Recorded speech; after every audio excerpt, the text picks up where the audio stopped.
let's get started on. Let me start the conversation by saying that first and foremost, welcome to the show. I'm very excited to have you. It's been a Mhm. while. Yeah, yeah. I think Uh, I think 2 years probably.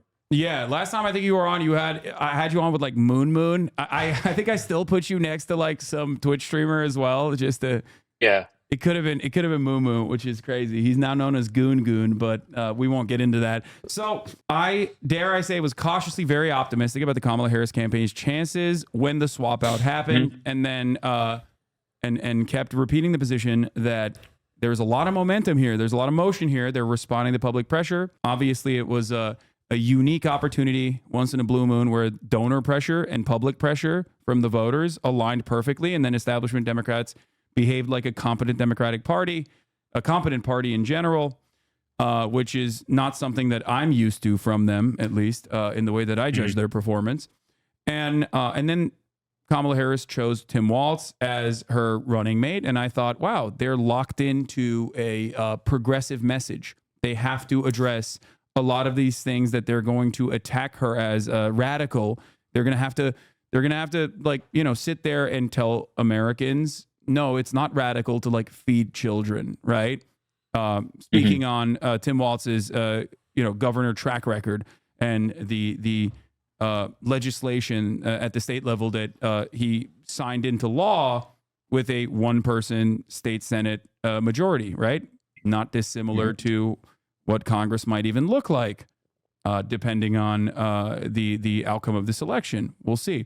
So I thought that was very positive, but I was always worried, and I always warned everyone that was listening that if Kamala Harris breaks away from this momentum and plays to the center, attacks to the center, and then justifies that by claiming that we have to get these suburban college educated white voters into the party and swap them away from pull them away from their Republican ticket, pull them away from voting Republican in the same way that Joe Biden successfully pulled off in 2020. um, Mhm. then that I thought the messaging on that front would ruin the chances of building a 2008 Obama coalition.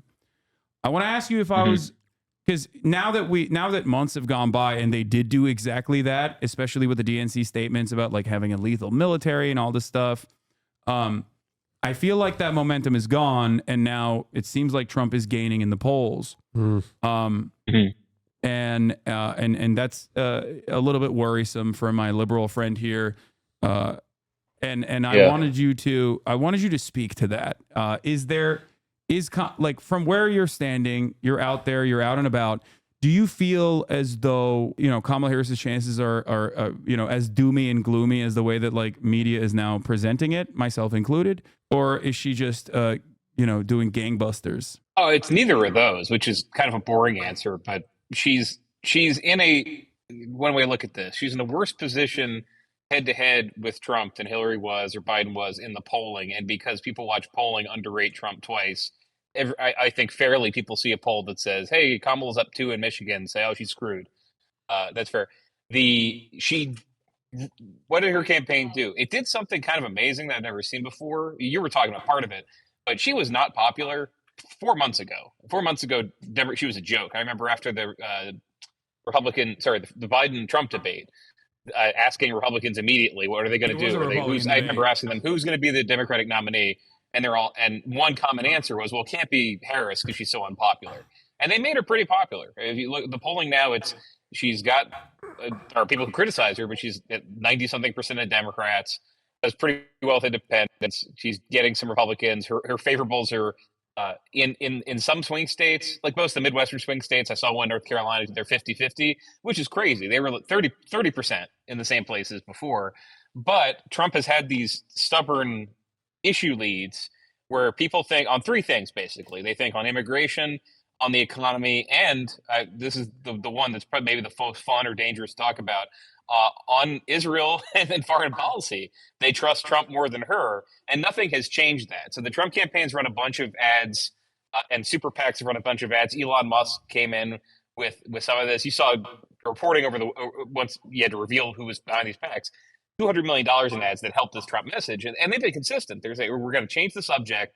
from things that Harris might be pretty good on, or at least voters think she's good on, and we're going to say migrants, chaos, footage of every ad. If you're, Alex from the Clockwork Orange, and your eyes are pulled back looking at the imagery, it's the plane taking off in Kabul with people falling off. It's migrants running through a fence. It's, I guess, a family looking at their bills going like this, or maybe at a grocery store doing the same thing. Maybe you're holding a grocery, so you're going like this. But you know what I mean? Just the ads are all on those themes, and that's done some damage. So there are voters, like in 16, a little bit in 2020, that say, "Oh, I like Kamala Harris, but I'm worried that she can't get in there and turn things around on the border and on the economy and get peace in Israel, and Trump can because." I feel like these weren't problems when he was president. That's my very simple view of the election. Yeah, again, based on going places and talking to voters and finding them. There are a bunch of people who said, all of a sudden, I love Donald Trump and he's hilarious and I forgive him for everything I thought was annoying. They're more saying, oh, I still don't like this, but remember how I didn't have to see Gaza on my TV every day? Remember how I was able to buy milk for less? I want that back. Yeah. Trump will bring that back, I assume. That's kind of the problem they've run into. Can I cut in here for a second and say something that I just realized is very ironic? That was quite literally the reason why Joe Biden won in 2020. Because they were like, I don't want to see this guy on TV. It's annoying me. He's constantly yapping. A lot of it. He's incompetent. Like, it's reductive. But a lot of American voting is kind of reductive. It's kind of stupid. It's kind of silly. Like, people vote on silly reasons. And I think that was ironically the reason. They were like, this sucks. The person running the show, I hate. I need him out of here so I don't have to think about it ever again. And I fear that Kamala had a wonderful opportunity to cut against that. While simultaneously she has, I don't know for what reason, but I guess maybe it's been successful somewhat, run directly towards Joe Biden, the person that she replaced, because he was unelectable. Yeah, and she has not. That would be hard to do, right? One advantage Trump has had is that both of them have been in power. He was in power for 4 years. She's vice president. Both of them are saying, well, I'm going to do some more stuff if I'm reelected. And the Republicans have been very consistent in saying, well, anything Harris is saying now, she should have just done this already. She can't break with Biden. They should have done it already. Trump is running on stuff he didn't do the first time. He's come up with a bunch of new tax cuts that he never even talked about the first 4 years, talked about new policies he's never talked about before. And they've done a better job. I think they've got a media that helps them do a better job of selling that to people, because there's the theme of everything. I do think campaigns take years to win. The theme of everything with Trump is, things were pretty good when he was there, and if it wasn't good, it's because he was undermined by crappy advisors, and next time it's going to be Trump with no crappy advisors. And if you're a Democrat, this is a campaign with Liz Cheney, etc., you say, well, yeah, well, these are the advisors who held him in check. Look at this former Trump staffer who now says he's crazy. And if you're a Trump voter, or if you're on the fence, you say, sometimes that's convincing. Sometimes you say, well, maybe if he had less establishment guys, he's going to do more things I like. And this is the whole RFK additive theory of the Trump campaign. Is as alienating as RFK Jr. is to a lot of people, it's, hey, don't worry about Tom Price or whoever taking over the health portfolio. It's going to be me. It's going to be Kennedy. I trust this guy who I literally ran against for 4 years because of how he handled COVID. I've changed my mind. Now he'll listen to me. I'm not even saying, oh, Democrats should be better at that. It's really hard to do. Just they don't have the same permission structure, or you could be mean and say like cult personality or something. They just don't have the same. You had a little bit of this for Barack Obama. You don't have it for Biden and Harris. People saying, you know what?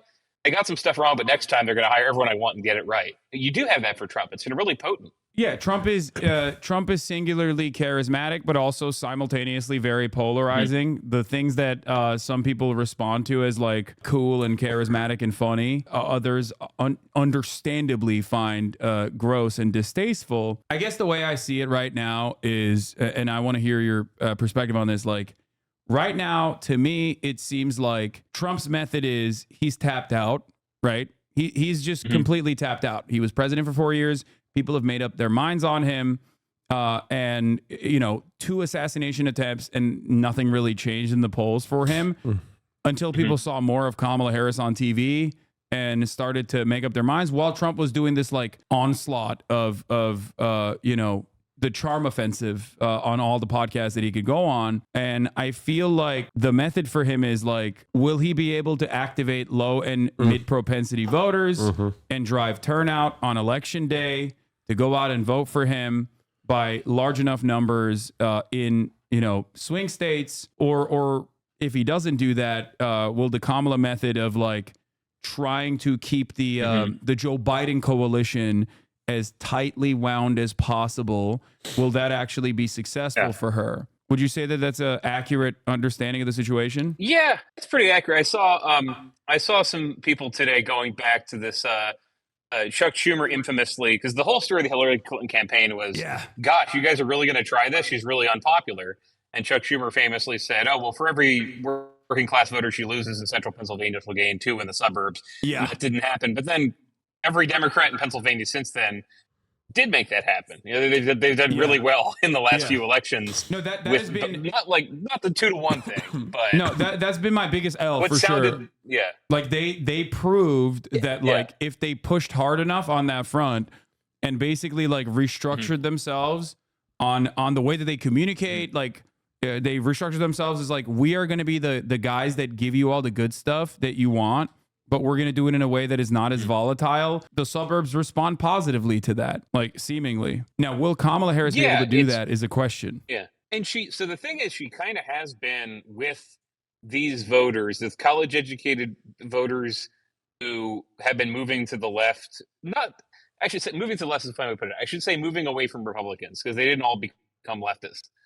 But she has been doing that. In all the polling, you'll see, look at any poll of the Midwest where she's up by a little bit. She's up because she's doing a bit worse than Biden did with working class voters of all races, and she's doing better with college educated voters. It feels weird that those are the opposite, but you know what I mean? Like the different coalition. She has improved in like the suburbs of Milwaukee, and as she's done a little bit worse in, frankly, parts of downtown Milwaukee. That's true. It's very close, and there's no Democrat. Some Democratic incumbents have done better than this, but it is just the Biden coalition is losing some people who don't look they're ever going to vote for us again, at least with Trump as the option. Who do we replace them with? And they've been replacing them with frustrated Republicans. And so she has moved to the center, and she's still, if you listen to her entire speeches, she still has some progressive ideas. She's talked about home care being covered through Medicare. I listen a lot to Bernie Sanders, I talked to him when last time I talked about this, talked to him over the summer, but he was very clear. I think that they would win if they did more progressive policies and said, here's what I will deliver. And she's been doing a little bit of that. He's a little bit happier, but they're generally not, they don't want to run as we're going to recover with a bold New Deal plan the way that Joe Biden did. They don't think you can do that. They don't think you can add the ex-Republicans you need, because they think you're renting those people for one election and then they're going to go away. Now, the larger, maybe we'll get into this, the larger thing's like, she's doing, in every competitive state, she's doing a little bit worse than the Senate candidate, right? Or the candidate for governor. She's doing a little bit worse in Nevada. She's doing a little bit worse in Arizona, a lot worse in Arizona. Doing worse in Ohio, Michigan. So, like, to be fair, there's a reason. I think that, like, the Republican Party, for some indecipherable reason, has decided to run like objectively bad green candidates in a lot of these races that just poll like dog shit. I don't know what else to say, because like no one wants the troop guy that has already had like 2 failed like state senatorial runs or whatever, like in Nevada, who is like a Trumpian weirdo on top of everything else. Like I think that it's the Kerry Lake strategy that they just keep bouldering over and over again for some weird indecipherable purpose, and I think that is part of the reason. And I do suspect, and maybe I'm wrong on this, I'm asking you, I suspect that a different part of the reason is because senatorial runs, I think, have more policy by design. It's rarely ever just like vibes based in the way that like a general election and presidential campaigns can be run on vibes a little bit to a certain degree. Like whereas like a Senate seat is maybe not as like close and personal as like a governor is. Because like that's the reason why you see differences on the ballot splits on like gubernatorial races. Even if it's packaged in the general election, like you will have, red governors in blue states, blue governors in red states that are profoundly popular because people associate that not with the party, but with like, what can this guy do for me and what kind of immediate impact he might have in my life. And I feel like the Senate race is a little bit closer to that idea than the presidential race. Am I mistaken? Yeah, that's definitely happening. They're all. I can't think of a state where the Republicans have a better Senate candidate than Trump for the purpose of what we're talking about. Because none of them could. Again, what is so attractive about him to people who didn't vote for him before is he used to be president and things were cheaper when he was president and there was no war in Gaza. And you can't, if you're just a Republican Senate candidate, you can't say that. You were not, you can't prove this. You're just running on the Trump agenda, which taken away from his record is not that popular. I mean, he's still not that popular when the best numbers of his political career are coming out right now. And he'll sometimes hit 48% of people who say he did a good job as president. Like, that's not great, but it used to be 40%. Whereas if you're Dave McCormick in Pennsylvania, you're just a guy who worked for the Bush administration. Everyone misses that. And you made a lot of money in Connecticut, a hedge fund, and now you're running. And he's got a good bio in some ways, but he can't. He's just running on the Trump message and saying, "I'm going to reverse the inflation. I'm going to fix all this stuff." You are seeing Republicans echo a lot of his messaging around the country. I wrote about this last week, how the Trump campaign's been running a lot of ads about trans issues, and the Senate Republicans have started running those ads. But they're following Trump because none of their candidates have that same appeal. They're just, I'm also a Republican. I want to help Trump deliver on this stuff. It's still unclear to me if the country wants a Republican trifecta to help Trump out, or if it would prefer kind of like when people thought Hillary would win, there was a lot of cross, ballot splitting of people who voted Republican because they assumed she'd win. They wanted a check. I wonder. I've thought that's part of it too, although I haven't met a lot of voters who think that. David, on the topic of polling, in this particular cycle, am I crazy or has polling just been all over the place? Like one day you'll get a Harris +5 in a national poll, and then the next day you'll get a Trump +2. And I saw a Fox News poll, which is I understand is a reputable pollster. Showing Trump +2 in the national, but then the crosstabs show, which is I understand that the crosstabs aren't exactly, the margin of error is larger, but showing Harris up on this in the swing states, basically implying that she could lose the popular vote and then win in the swing states. My question: in any other cycle, have we seen polls be this erratic and all over the place, or is this unique to this particular cycle? A little, yeah. We've seen some wacky polls in the past. I was at the Post when we put out this. The polling unit's not the reporters, not the same people. We put up this poll that said Biden up in 17 in Wisconsin, and I remember Democrats had to push back and say that's not true. We're trying to win Wisconsin. By no means that 17-point poll lead. So I've also seen less huge diversions. The divergence has been really like 4 points, and because it's close. Polls that come out where there is a shift of 3 points from the last one, but that means Michigan went from Kamala 50 to Kamala 48, Trump 50, and that causes a panic. The polls there are fewer than there used to be. There's also a lot of, and this is the good lib thing to get annoyed with. There are a lot of weird firms that just come out of woodwork every couple of years now and put some polls out and created a storyline that happened in 2022. I do think a lot of Democrats who thought that was annoying are correct. That all of a sudden Trafalgar was like, guess what? Vermont governor or Vermont Senate's like within 3 points, and didn't publish all their methodology, etc.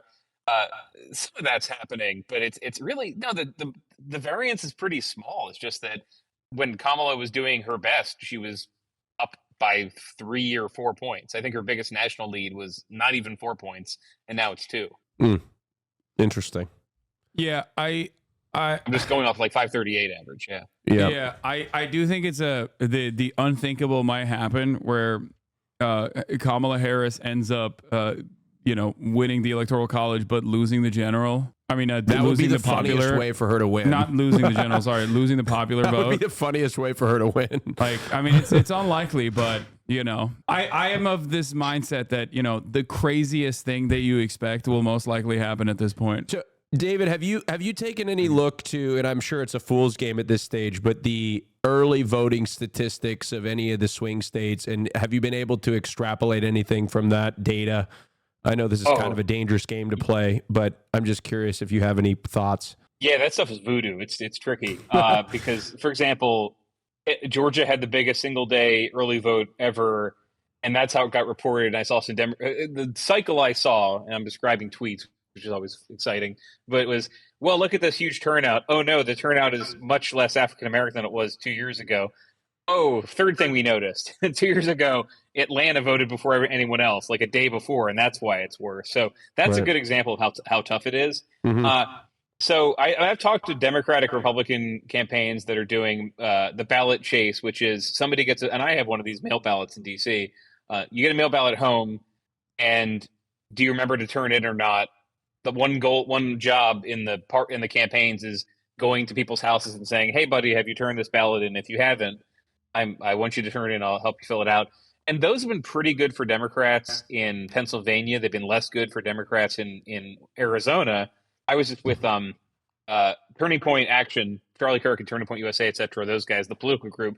I was with them in Arizona last week, and that's their whole thing, is spending years of getting people who will go and find those voters and say, please don't screw this up like 2022. And that's been pretty good for them. So just a little bit. But in 2016 and 20, if you looked at the early voting, you would assume Democrats are going to crush. And they lost one, and one they did worse than they expected. Because everyone now knows this X factor is all these Republicans who don't trust anything but voting in person, like Twitch streaming it live and like sending it to Mike Lindell to make sure everybody knows what's going on. Like, they will vote, they will turn it out. So the whole election is, what can we get in the bank before the MAGA vote comes out? Maybe this time there's less of it. What if there's a lot of it?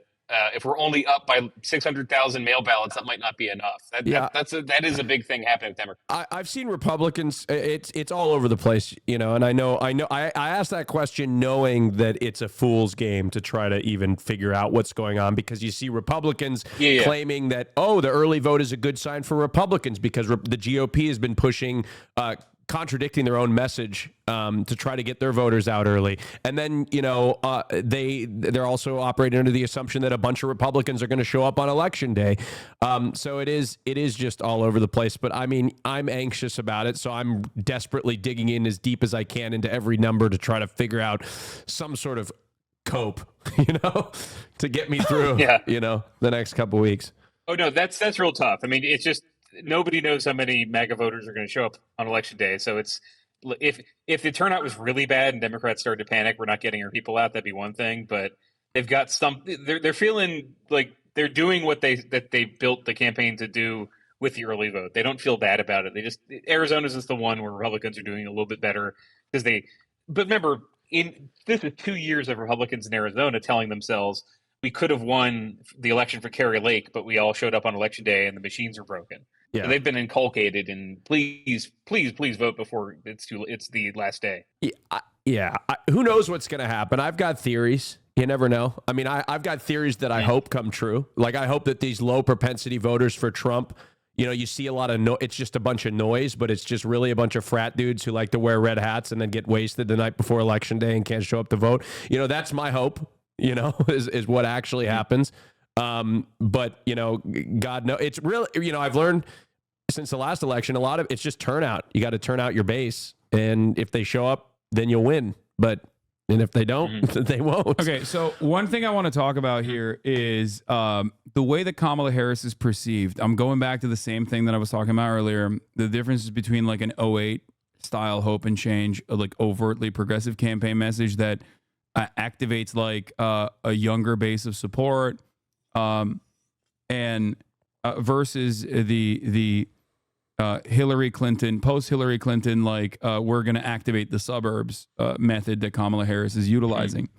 One thing that I've always found to be tricky with that, with respect to Kamala Harris, is the reality that 46% of Americans find her to be too liberal.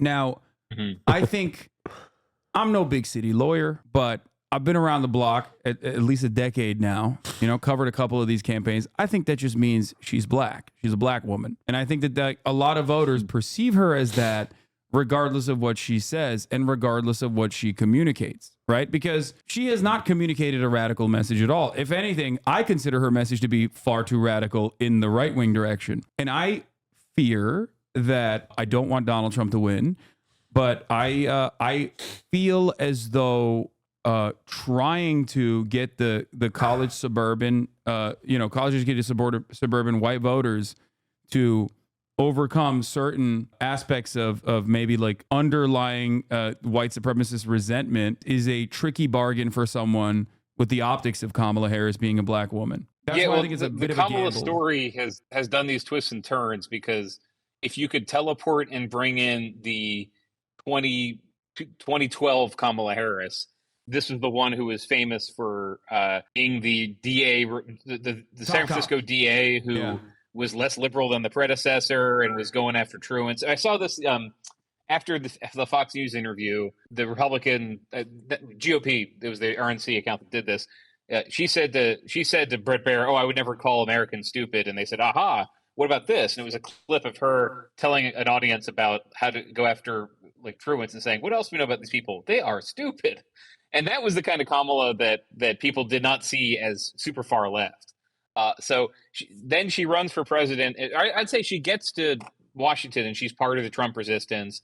She's signing on to Medicare for all. She is doing more liberal things, progressive things, at least saying them in public than she did in California. And then she's vice president. They don't do all that stuff. Now it's not just, oh, she's a black woman from California. I assume she's more liberal. I think part of that is there because San Francisco is still sort of a stand-in for a lot of people for liberal, or or gay is their one. But I mean, you say San Francisco now to a conservative, and it's the city of where everyone's homeless and there's crime everywhere. That's probably her fault. So she's tried over the career, and she's rebooting a little bit of the software from before she became a senator. No, I was a prosecutor, and I was a tough prosecutor. I carry a Glock. That stuff has done a little bit of good for her. She definitely is seen as less liberal than she was 3 months ago. Because the old story was, can I show Biden you picked something? this I'm going to share my candidate. screen. Go ahead. Oh yeah, go ahead. I'm talking about because I want to. No, not at all, not at all. I want you to look at this as well because this is from Blueprint, the newest polling on what kind of messaging. And what kind of preference effect it has overall and preference effect on independence. I feel like a lot of the things that she has said that are, if you look at it, it's like literally the most progressive things that she says, regardless of her background, poll spectacularly. Regardless of her background, regardless of like what people say against it, like counter messaging. I use price gouging regularly. I think they like accidentally landed on a brilliant way to message something with that one. It's like unique, I think. And then they, of course, predictably dropped it kind of and stopped talking about it because they got scared of like the counter messaging against it. And then everything that goes down to like, neoliberalism versus like, actual right-wing sentiment. You asked me what the difference is between Joe Biden and me. That will be one of the differences. I'm going to have a Republican my candidate. Preference effect overall minus 10 for Harris. For independents, minus 12 Harris. What, if anything, would you have done differently than President Biden during the past 4 years? Asked one host. Harris responded, "There's not a thing that comes to mind." Minus 21 Harris, minus 26 Harris. Yeah.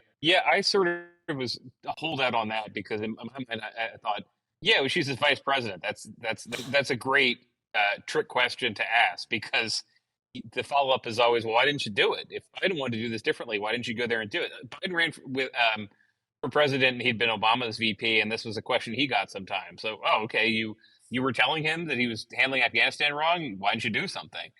But just the way she put it, because every question you could answer in a better way. What if they could run that again? And she said something like, "Well, I'm a different person," and kind of like she told Fox that they wouldn't have had that clip. Yeah, I believe that the progressive stuff that you highlight, the Blueprint put in there, and I talked to Blueprint too, it is the economic populist stuff, right? It is, and that's the thing. They don't think they lose any of these Republican voters by saying we're going to expand Medicare to cover home care. They would if they said, and we're going to replace everybody's health care with Medicare, which would be a stupid thing to say because that's not how you're supposed to sell Medicare for all. But yeah, the progressive stuff they are running on, they're pretty confident that stuff plays. It's tough for them. I'm not trying to say, poor campaign. But this happens with every campaign. Is the message of the day is, hey, everybody, we're rolling out this new popular healthcare plan. You're going to love it. That can get overwhelmed by other stuff. Or, hey, this happened a couple days ago. Hey, we've got a plan for Black America. Here are the specific things that are going to benefit Black men. And one of them is protections for crypto. And the story is, why is she so obsessed with crypto? Like, it's really getting that message out is tough, but that's their job. So she's definitely I need to pause there for a second. Hit some like foul balls when she's tried to say, here's my popular idea. I need to cut in there though. The percentage of the percentage of Black men that own crypto is 20%. And I'm almost certain, like, at least this is anecdotal from my friends, but it is a 1-to-1 of the percentage of, I think, Black voters that will vote for Donald Trump.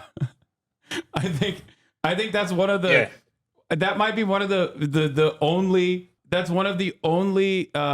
niche micro targeted campaign messages that like directly impacts the targeted audience. The percentage of Black people that own crypto is 20%. It's not absolutely false. That's what the numbers are.